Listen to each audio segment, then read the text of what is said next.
The station floated in the darkness of space like a metal island surrounded by dead ships. Station Newell 7 was the largest scrapyard in this part of the galaxy. Thousands of broken vessels drifted around it, held in place by gravity generators. Some ships were missing engines. Others had holes in their hulls. All of them were waiting to be cut apart and melted down. Kang Tae stood at the observation window and watched the graveyard of ships. He was 34 years old, with rough hands and tired eyes. Grease stained his gray work uniform. His black hair was cut short, and a small scar ran across his left cheek from an old welding accident. 3 months ago, Tae had been the chief mechanic on a Confederacy battleship. It was a good job. The pay was excellent. The food was acceptable. Then he made a mistake. He refused to lie. The battleship had a cracked power coupling. Tae found the crack during a routine inspection. He wrote a report saying the ship needed repairs before its next mission. The Confederacy officers did not want to hear this. Repairs meant delays. Delays meant questions from their superiors. Commander Vel, a tall alien with gray skin and 4 yellow eyes, had called Tae into his office. Vel belonged to the Helix species, one of the founding races of the Confederacy. He looked down at Tae the way someone might look at an insect. "Change your report," Vel had said. "The coupling is fine. The coupling is cracked," Tae replied. "If it fails during faster-than-light travel, the ship will tear itself apart. Are you telling me how to run my vessel, human?" Tae had said nothing. He simply refused to change the report. 2 days later, he was transferred to Station Newell 7. The official reason was reassignment based on operational needs. Everyone knew the truth. He had embarrassed a Helix commander, and this was his punishment. Now Tae spent his days cutting apart the ships he used to repair. The work was simple but sad. Each vessel had once carried crews through the stars. Now they were just scrap metal waiting to be recycled. On his 47th day at the station, Tae found something different. He was piloting a small work pod through the outer ring of the scrapyard. His job was to tag ships for processing. He would scan each vessel, record its materials, and mark it for the cutting teams. Most ships were the same. Confederacy designs all looked alike because they came from the same factories, but one ship stood apart from the others. It was old. Tae could tell just by looking at it. The hull had a different shape than modern vessels. Where new ships were smooth and curved, this one had angles and flat surfaces. Strange symbols covered its side, written in a language the Confederacy had not used for centuries. Tae brought his work pod closer. He ran a scan, and the results surprised him. The ship was a Confederacy patrol cruiser, but it was over 400 years old. It came from an era before the Helix standardized all ship designs. Back then, different species in the Confederacy still built vessels their own way. This ship was a relic of that time. Its name appeared on the scan, Pale Drifter. Tae guided his pod around the old vessel. The Pale Drifter was about 200 meters long, roughly the size of a modern frigate. Its hull was covered in dust and small impact marks from floating debris, but there were no major holes, no structural damage. The ship looked complete. He checked the scan again. The Pale Drifter had been sent here for scrapping because it was incompatible with current systems. Its reactor design was outdated. Its weapon mounts used connections that no longer existed. Its computer systems ran on programming languages that nobody remembered. In other words, the Confederacy could not plug it into their networks, so they threw it away. Tae docked his pod against the Pale Drifter's airlock. He checked his suit, made sure his oxygen was full, and stepped inside. The interior was dark and cold. Tae turned on his helmet light and walked through the corridors. Dust floated in the air, disturbed for the first time in decades. The walls were bare metal, not covered in the plastic panels that modern ships used. Everything felt solid, heavy, built to last. He found the engine room first. The reactor was dead, its fuel long since depleted. But the design was interesting. It used a dual-core system that Tae had only read about in old engineering manuals. Such reactors were considered inefficient by modern standards, but they were also incredibly stable. They almost never failed. Next, He checked the hull composition. His scanner gave him a result that made him stop walking. Karen alloy. Tay knew about Karen alloy. Every mechanic learned about it in school. It was a metal that the Confederacy had mined centuries ago, from a planet that no longer existed. The planet had been destroyed in a war, and the knowledge of Karen alloy had faded with time. Most people thought Karen alloy was just a strong metal. They were wrong. Tay had read the old engineering archives during his training. He had studied documents that most mechanics ignored. Karen alloy had a special property. It could absorb kinetic energy and store it. When something hit Karen alloy, the metal would take in the force instead of breaking. The Confederacy had stopped using Karen alloy because mining it was expensive and slow. They switched to cheaper materials that could be mass-produced. Over time, they forgot what made Karen alloy special. But Tay remembered. He stood in the engine room of the Pale Drifter and looked around with new eyes. This ship was not garbage. It was treasure. The Confederacy had thrown away something valuable because they could not be bothered to understand it. Tay smiled for the first time in months. The next day, he went to the station administrator's office. The administrator was a helix named Dorn, an older alien with faded gray skin and tired eyes. He spent most of his time filing reports and counting scrap metal. "I want to claim a ship as salvage," Tay said. Dorn looked up from his screen. "Salvage? Section 47 of the Confederacy Labor Code. Workers at processing facilities can claim unsalvageable refuse as personal property. I know the law, human. Which ship?" "We. The Pale Drifter. Registry number 7749 Alpha." Dorn typed the number into his system. He read the results and made a sound like a laugh. "That ancient thing? It has been sitting in the yard for 80 years. Nobody wants it. I want it. It cannot fly. It cannot dock with any modern station. Its computer is dead. What could you possibly do with it?" Tay kept his face calm. "Personal project." Dorn stared at him for a long moment. Then he pressed a button on his console. "Fine. The Pale Drifter is yours. Congratulations on your pile of junk." Tay took the ownership document and left the office. His heart was beating fast, but he did not let it show. He had learned long ago that aliens underestimated humans. They thought humans were good for simple labor and nothing else. That was their mistake. 3 days later, Commander Vell visited the station for an inspection. Word had reached him about the human mechanic claiming a worthless ship. He found Tay in the scrapyard, already working on the Pale Drifter's exterior. Vell floated in his personal transport pod, looking down at Tay through the transparent dome. His 4 eyes showed nothing but contempt. "Humans," Vell said through the communication channel. "Always picking through garbage and calling it treasure." Tay continued welding a damaged panel. He did not look up. "It is just a hobby, Commander. A hobby." Vell made a noise of disgust. "Your species has been part of the Confederacy for 60 years, and you still have not learned your place. You are laborers. Workers. Leave engineering to those who understand it." Tay finally looked up. His face was hidden behind his welding mask, but his voice was steady. "Yes, Commander." Vell's pod drifted away, back toward the station.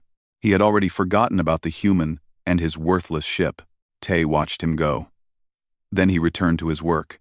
The Pale Drifter had been abandoned for 80 years. Everyone thought it was dead. But Tay knew the truth. The ship was just sleeping, and he was going to wake it up. 6 months passed. The work was slow and hard. Tay spent every free hour on the Pale Drifter. He worked double shifts at the scrapyard, then spent his nights inside the old ship. Sleep became a luxury he could not afford. The first problem was power. The Pale Drifter's original reactor was dead. The fuel cells had decayed beyond repair, and the control systems had corroded from centuries of neglect. Tay needed a new way to give the ship life. He found his answer in the scrapyard itself. Every week, new ships arrived at Station Newell 7. Most were Confederacy vessels, but some came from other species. The Confederacy collected technology from across the galaxy. When that technology became outdated, it ended up here. Tay started collecting parts. A power coupling from an old cargo hauler. a fuel injection system from a mining vessel, a cooling unit from a pleasure yacht. He gathered pieces from dozens of different ships and studied how they worked together. Modern Confederacy ships used one type of reactor.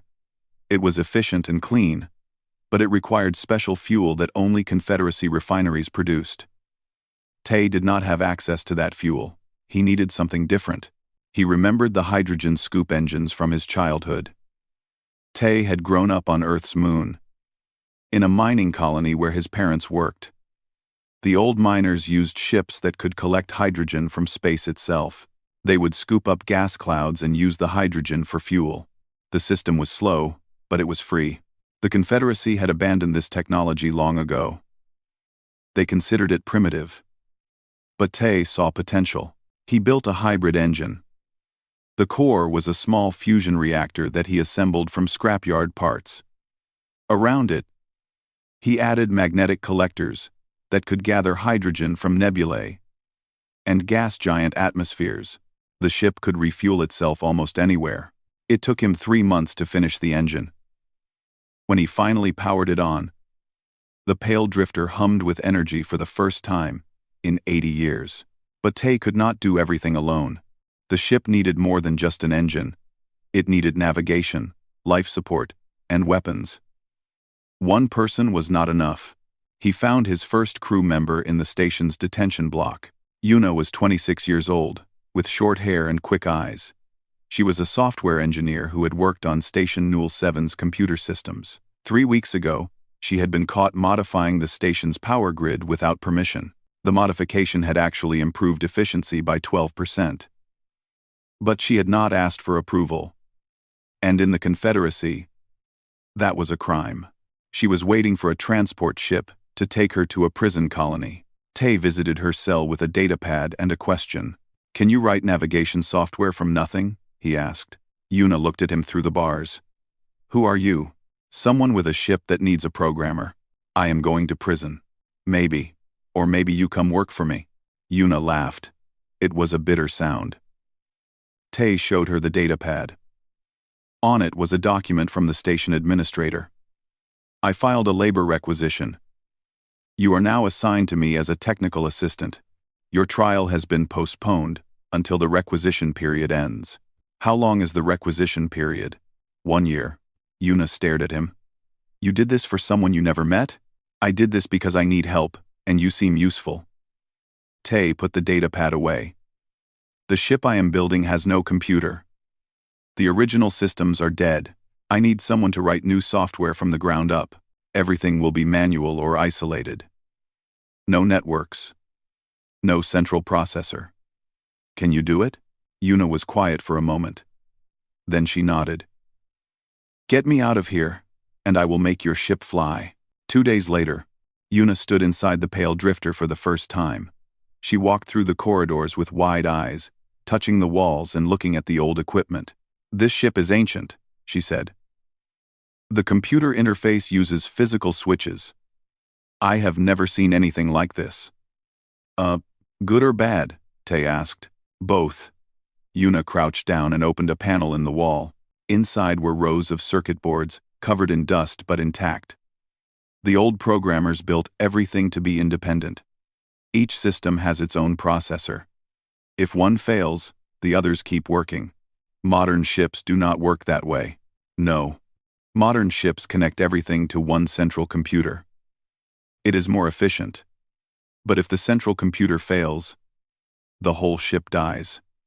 Yuna pulled out one of the circuit boards and examined it. This design is redundant, wasteful by Confederacy standards, but incredibly hard to break. Tay smiled. "Can you make it work?" "I can make it better than work. Give me time." Yuna set up a workshop in the ship's cargo bay. She spent weeks studying the old systems, learning the programming languages that the Confederacy had forgotten. She wrote new code by hand, testing each line on physical displays before installing it. The navigation system came first. Modern ships used automated star maps that updated from Confederacy satellites.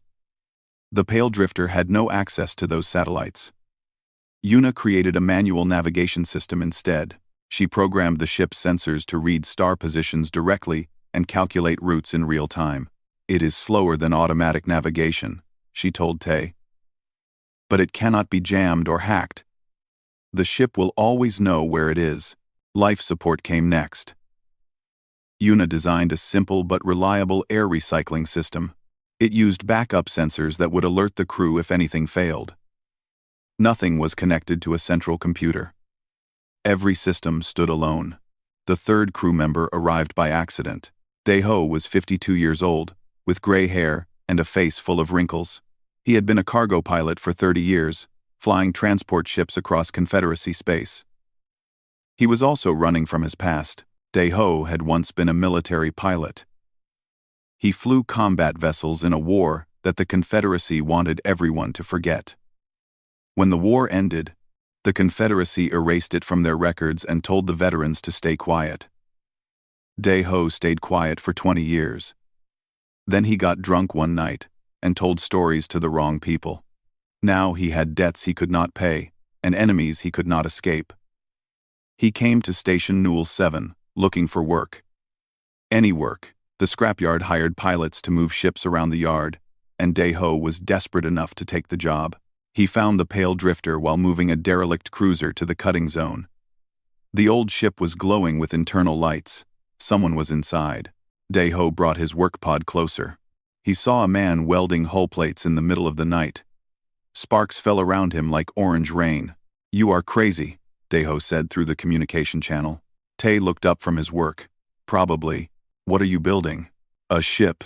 It looks like junk." It was junk. Now it is something else. Dae-ho should have flown away.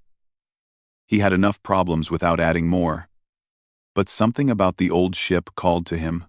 It reminded him of the vessels he used to fly, before the Confederacy automated everything. "Can you fly it?" Dae-ho asked. Tay lowered his welding torch.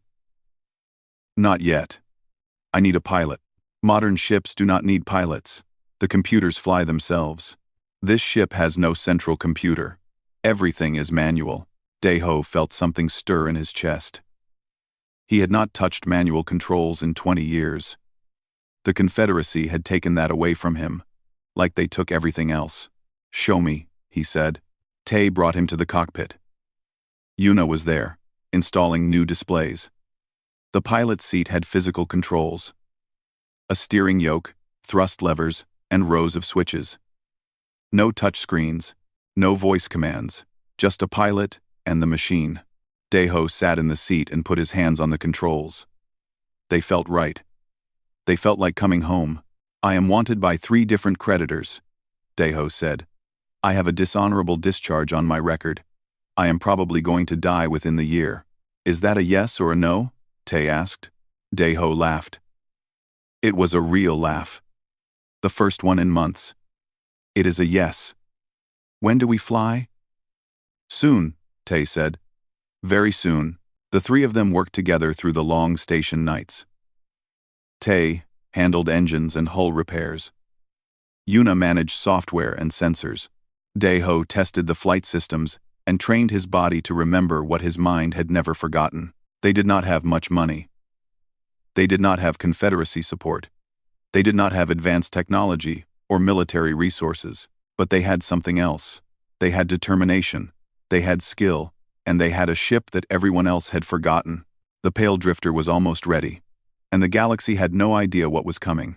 The Pale Drifter launched at 3 in the morning, station time. Tay had chosen this hour carefully. The night shift at Station Newell 7 had fewer workers and fewer eyes. Most of the aliens who ran the station were sleeping in their quarters.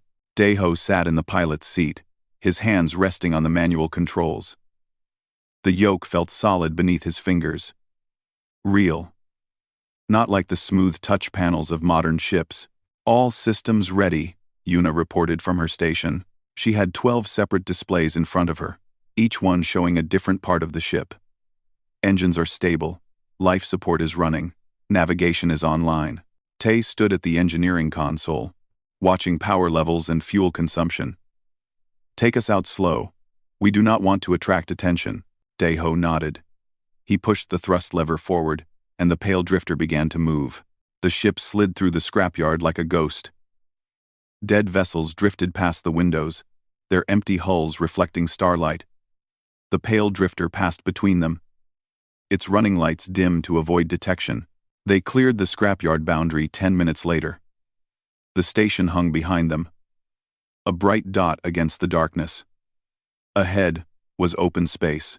Tay had filed their departure as a scrap disposal run. The paperwork said they were moving worthless materials to a recycling facility. It was not exactly a lie. The pale drifter itself had been classified as scrap. They were simply moving that scrap somewhere else. First waypoint is the Venn asteroid belt, Yuna said. 2 days at standard speed. Make it 1 day, Tay replied.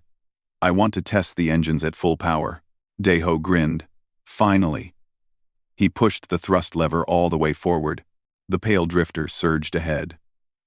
The hybrid engine roared with power, pushing the ship faster than any Confederacy patrol vessel. The stars outside the windows blurred into lines of light. Engine output is 120% of projected capacity, Tay reported, surprise in his voice. The fuel consumption is lower than I expected. The Quran alloy hull is absorbing engine vibration, Yuna explained. Less energy is being wasted on structural stress. More goes to propulsion, Tay smiled. The old engineers had known what they were doing. They had built the pale drifter to work as a complete system, where every part supported every other part. Modern ships were designed by separate teams who never talked to each other. This ship was different. They flew for 6 hours without problems. Tay began to relax. Maybe the test would go smoothly. Maybe they would reach the asteroid belt and return without any trouble. Then the alarm sounded. Hull breach, Yuna shouted. Aft compartment. We have atmosphere loss. Tay was already running. He grabbed a repair kit and a welding torch from the engineering station and raced toward the back of the ship. The aft compartment was a storage area behind the engine room. When Tay arrived, he could see the problem immediately. A small hole in the wall, no bigger than his thumb. Air was rushing out in a thin stream, creating a whistling sound. A micrometeorite, a tiny piece of rock, traveling at incredible speed, had punched through the hull. On a modern ship, automated systems would have sealed the breach with foam and alerted repair drones. The pale drifter had no such systems. I need to seal this from inside, Tay said through his communicator. Yuna, can you close the bulkhead door? Yes. But you will be trapped in there. If I close the door, you cannot get out until the breach is fixed. I know, do it. The bulkhead door slid shut behind him. Tay was alone in the compartment with only the air in his suit. He had maybe 30 minutes before his oxygen ran out. He worked fast. First, he covered the hole with a metal patch, holding it in place with magnetic clamps. Then he fired up his welding torch and sealed the edges. The whistling sound stopped. Air stopped escaping, but the compartment was still in vacuum. Tay could not remove his helmet until they pumped in new atmosphere. Breach sealed, he reported. Starting atmospheric restoration. He opened a valve on the wall. Emergency oxygen tanks began filling the room. It would take 20 minutes. Tay sat down on the floor and waited. His suit showed 15 minutes of oxygen remaining. If the tanks failed, he would die. But there was nothing else he could do. 14 minutes later, the compartment had enough air to breathe. Tay removed his helmet and took a deep breath. It was cold and thin, but it was enough. You are insane, Deho said through the communicator. You know that, right? Yes. Tay stood up and walked back toward the cockpit. How is the ship? Still flying. Your patch is holding. The pale drifter reached the Venn asteroid belt 12 hours later. It was a vast field of rocks, some as small as pebbles and others as large as mountains. Mining companies used to work here, extracting minerals from the asteroids. Now it was abandoned, too far from major shipping lanes to be worth the trouble. Deho brought the ship into the belt. Asteroids drifted past the windows, turning slowly in the darkness. Some were close enough to touch. Testing manual navigation, Yuna announced. She typed commands into her console, adjusting their course. Deho followed her guidance, but something felt strange. The ship was responding faster than he expected. When he turned the yoke, the pale drifter moved immediately. When he adjusted thrust, the engines responded without delay. "This is wrong," Deho said. "Ships do not handle like this." "What do you mean?" Tay asked. "Modern ships have a delay. When you give a command, the computer processes it, then sends instructions to the engines. It takes half a second, sometimes more." Deho pulled the ship into a sharp turn, weaving between two asteroids. The pale drifter moved perfectly. "This ship has no delay. When I move, it moves." Tay understood. Modern ships were controlled by central computers. Every command passed through layers of software before reaching the engines. The pale drifter had no central computer. The controls were connected directly to the systems they operated. "Can you fly through the dense zone?" Tay asked. Deho smiled. "Watch me." He pushed the ship deeper into the asteroid belt. The rocks grew thicker, spinning and colliding around them. A modern ship would have stopped here. The computer would have calculated the danger and refused to continue. Deho did not stop. He flew by instinct, trusting his eyes and his hands. The pale drifter danced through the chaos, missing asteroids by meters. "This thing handles like a fighter," Deho said, laughing. "A big, ugly, beautiful fighter." They emerged from the dense zone without a scratch. Yuna was breathing hard, her hands gripping her console. Tay was grinning. "The test is successful," Tay said. "Let us go home." The return journey took 18 hours. They flew at reduced speed, letting the engines rest and checking all systems. The pale drifter had performed better than any of them expected. The old ship still had life in it. They were 3 hours from Station Newell 7 when the patrol found them. 2 Confederacy gunships appeared on the sensors. They were fast and sleek, with weapons that could cut the pale drifter apart in seconds. One of them hailed the old ship. "Unknown vessel. This is Confederacy Patrol Unit 47. Identify yourself immediately." Yuna looked at Tay. "What do we do?" "The truth." Tay opened a communication channel. "This is the salvage vessel Pale Drifter. Registered to Kang Tay of Station Newell 7. We are returning from a test flight." There was silence on the channel. Then a new voice spoke. A voice that Tay recognized. "Kang Tay." Commander Vel's tone was cold. "You are flying a ship through protected space without clearance. I filed a departure notice. We are on a scrap disposal run. You are in a vessel that was supposed to be destroyed. Explain yourself."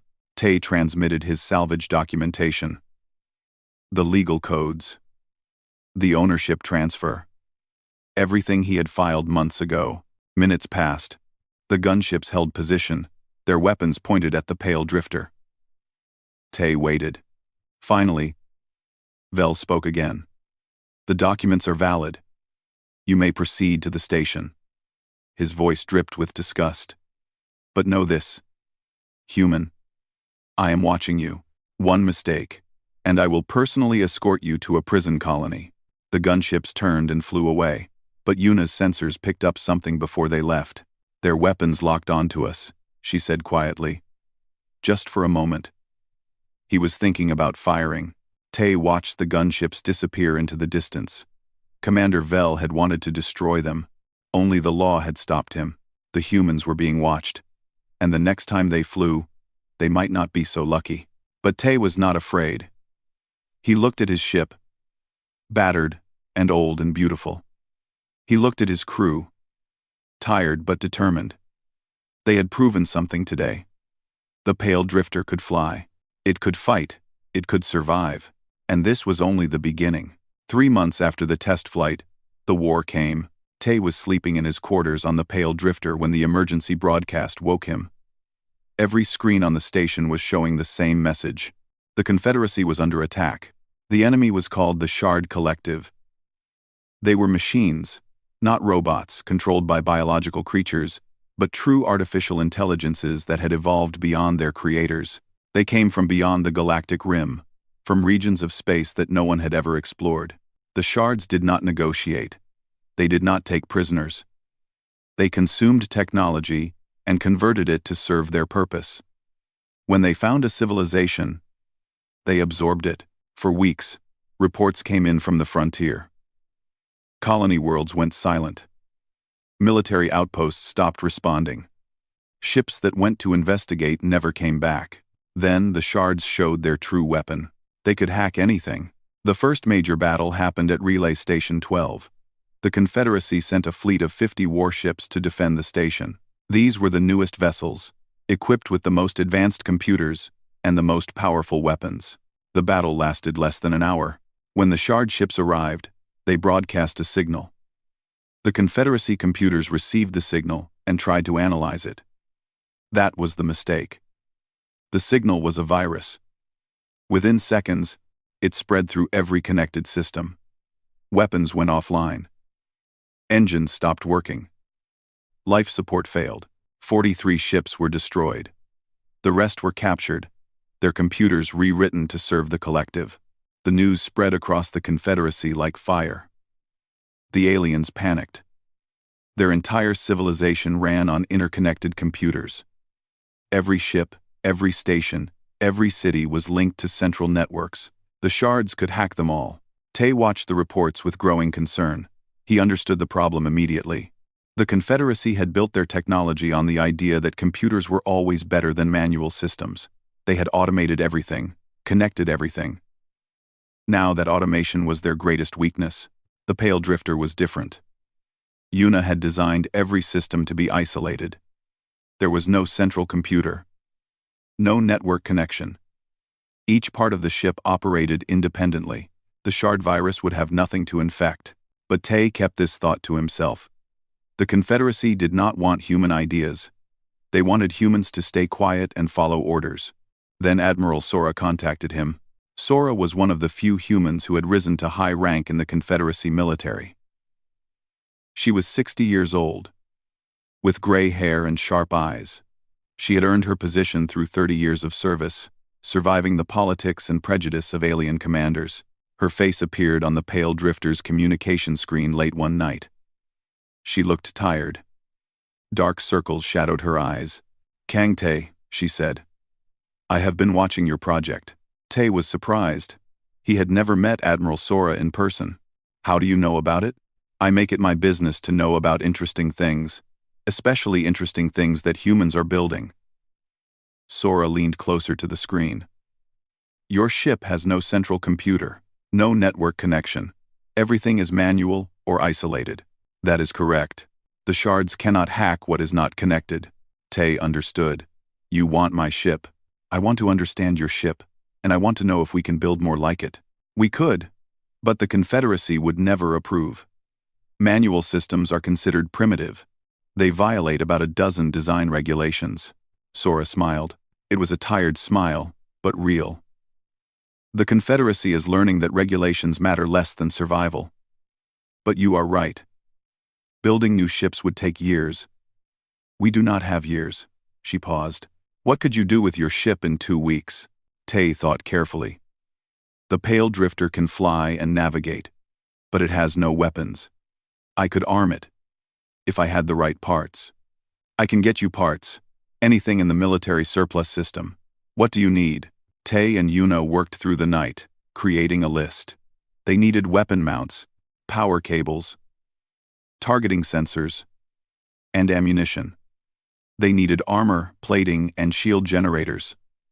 They needed everything that would turn a patrol cruiser into a fighting ship. Sora delivered the parts within 3 days.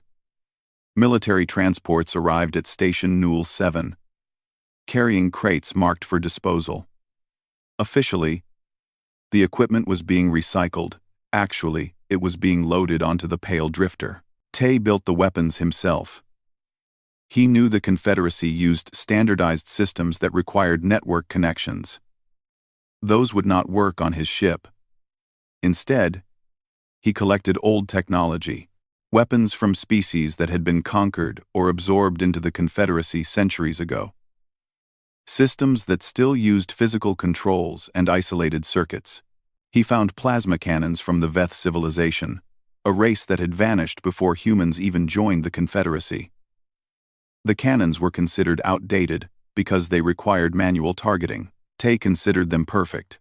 Una integrated the weapons into separate control stations. Each weapon had its own power supply, and its own firing mechanism. If one failed, the others would keep working. If the shards tried to hack one system, the rest would be unaffected. Daeho practiced with the manual targeting array. Modern gunners relied on computers to calculate firing solutions. Daeho learned to do the math in his head. He practiced until he could hit a moving target at 200 kilometers without any computer assistance. The hardest modification was the Charon alloy enhancement. Tae had studied the old engineering documents. He knew that Charon alloy could absorb kinetic energy. But the original designers had never figured out how to use that energy. The metal simply stored it until it slowly dissipated. Tae had a different idea. He worked for 5 days straight, barely sleeping. He installed capacitor banks throughout the hull, connected to the Charon alloy by copper wiring. When energy hit the hull, the capacitors would capture it and store it. Then he ran cables from the capacitors to the forward weapon array. The stored energy could be released through the plasma cannons, adding power to their shots. "You are making the ship stronger by shooting at it," Yuna said, watching him work. "That is the idea. Every attack against us makes our next attack more powerful. Has anyone ever tried this before?" Tae shook his head. The Confederacy forgot about Charon alloy centuries ago. They never thought to experiment with it.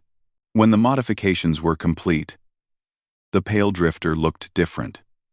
Weapon mounts covered its hull like metal thorns. Armored plates protected vital systems. The old patrol cruiser had become something new, something dangerous. Admiral Sora arrived for a final inspection.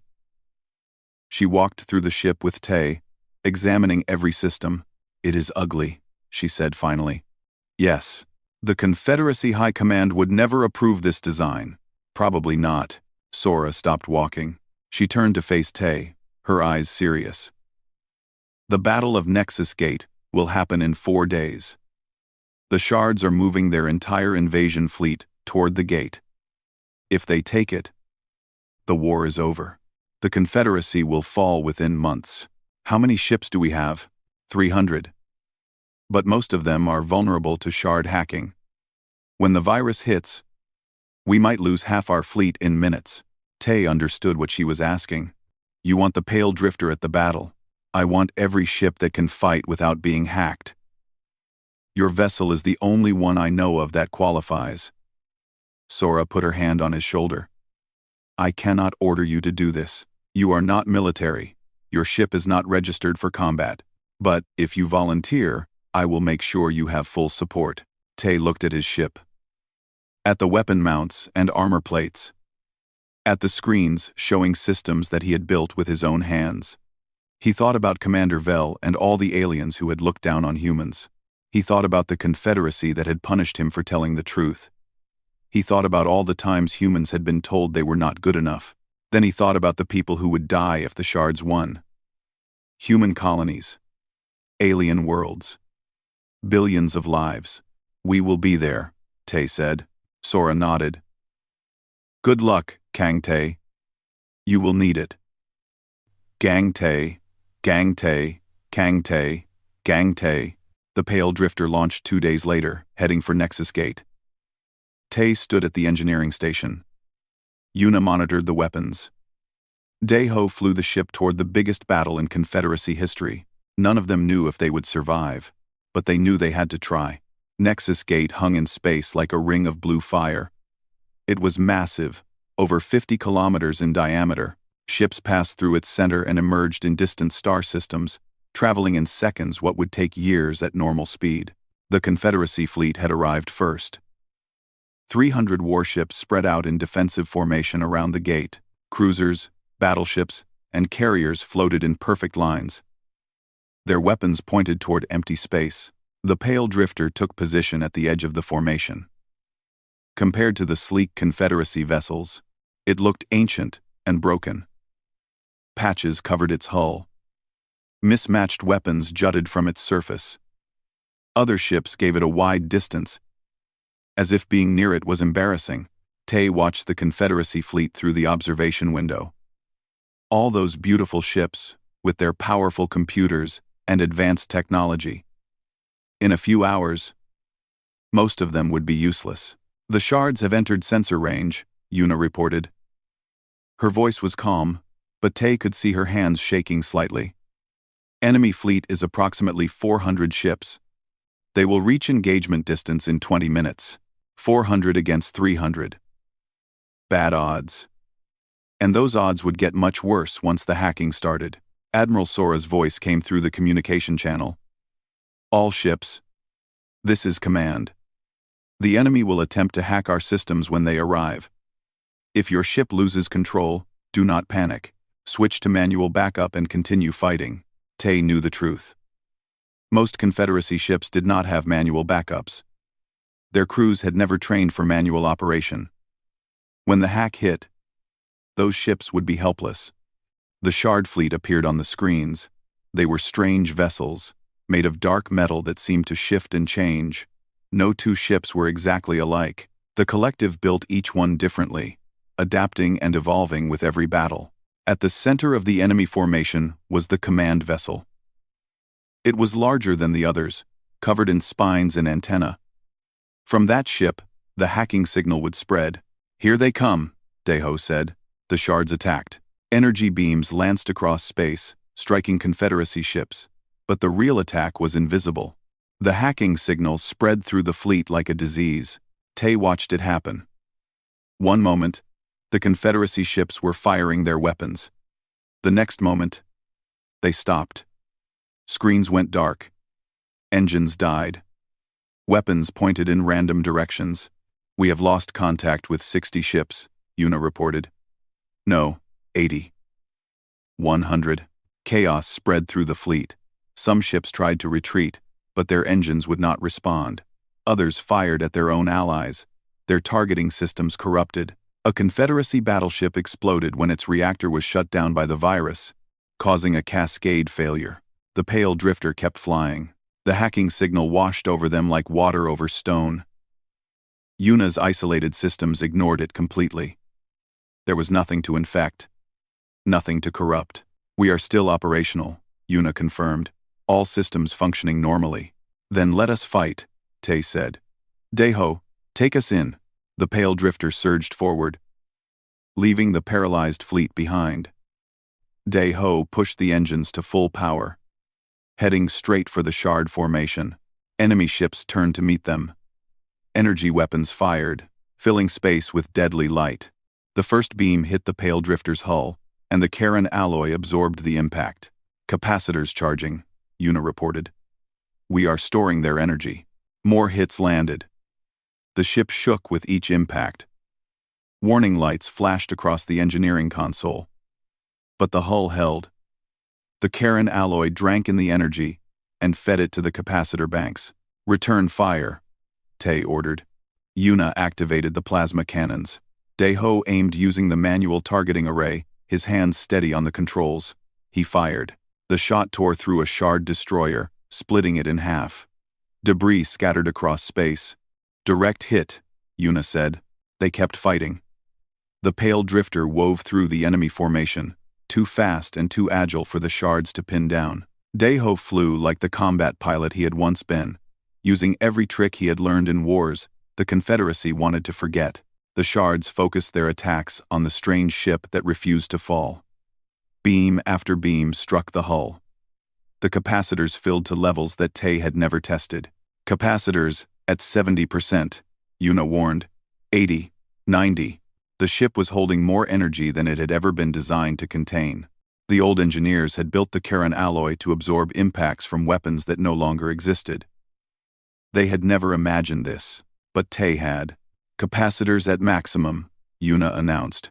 Her voice was tight with tension. If we take another hit, we might overload. Tay looked at the tactical display.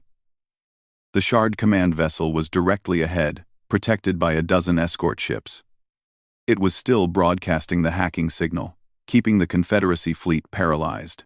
If they could destroy that ship, the signal would stop. The fleet might have a chance. Deho, can you get us a clear shot at the command vessel? Deho studied the formation. I can get us there. But we will take heavy fire on approach. We cannot take more fire. The capacitors are full. Then we do not take fire. We give it. Daiho spun the ship and accelerated toward the command vessel. The escort ships fired, but he was already dodging, weaving between their shots. 20 years of automation had not erased his instincts. He flew by feeling, by intuition, by the connection between pilot and machine. The pale drifter burst through the escort screen. For a moment, there was nothing between them and the command vessel. "Fire everything," Tay said. Yuna released the capacitors. Every joule of stored energy, every impact they had absorbed, every shot the shards had fired at them, flowed into the forward weapons array. The plasma cannons fired a beam of pure destruction. It hit the shard command vessel and kept going. The beam cut through the enemy ship like a blade through paper. It emerged from the other side and struck 2 more ships behind it.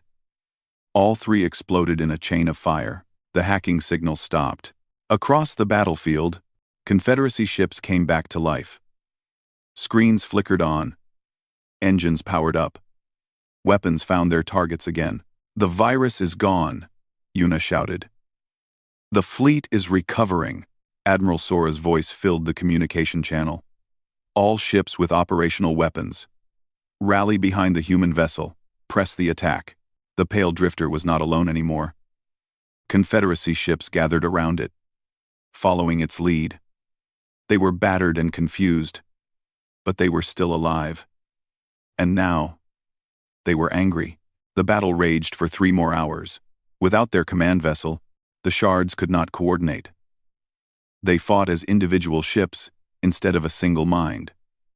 The Confederacy fleet, led by the pale drifter, tore them apart. When the last shard ship was destroyed, silence fell over the battlefield. Debris floated everywhere. Hundreds of vessels had been lost on both sides, but Nexus Gate was safe. The Confederacy had won. The pale drifter drifted among the wreckage. Its hull was covered in scorch marks. 2 compartments had been vented to space. The engines were barely functioning. But it was alive. Commander Vel's ship approached them after the battle. His voice came through the communication channel, different from before. The contempt was gone. In its place was something like confusion. "I request permission to board your vessel," Vel said. Tay looked at his crew. Yuna was exhausted, her face pale. Daiho was slumped in his seat, hands still on the controls. They had given everything they had. "Permission granted," Tay said. Vel arrived alone. He walked through the pale drifter's corridors, looking at the damaged systems and the jury-rigged repairs. He studied the manual controls and the isolated circuits.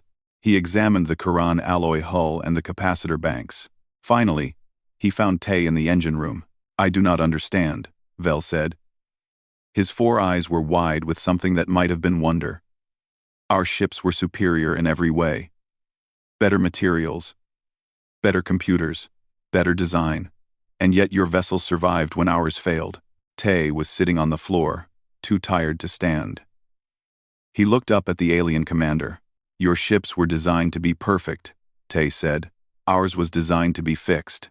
Vel did not respond. "We do not build things that cannot break," Tay continued.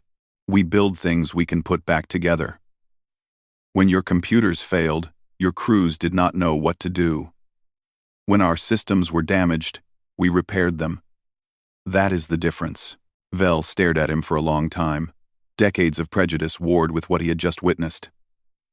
Finally, slowly, he nodded. "I was wrong about humans," he said. "I was wrong about you." He turned and walked away, back to his own ship. He did not apologize. He did not need to. The admission was enough. The legend of the Pale Drifter spread across the Confederacy. A scrapped ship, rebuilt by humans, had saved the gate that connected 12 star systems. News reports called it a miracle. Military analysts called it a new doctrine. Admiral Sora started a program to train crews in manual operation. She commissioned studies of old technology that the Confederacy had forgotten. She began building a new fleet, designed with isolated systems and human-style redundancy. The shards would attack again. Everyone knew this. But when they did, the Confederacy would be ready. They had learned something in the Battle of Nexus Gate.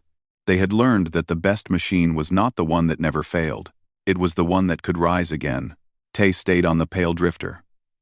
The ship was repaired, upgraded, and given an official registration. It became the first vessel in a new class of warships, designed for humans to fly in the human way.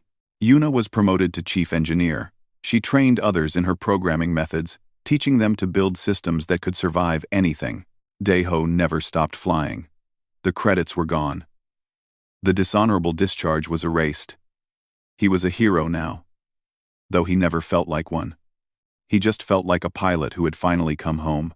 And the Pale Drifter flew on, through battles and years and the endless darkness of space. It was old and ugly and patched together from 100 different sources. It was exactly what a human ship should be. It was built to survive.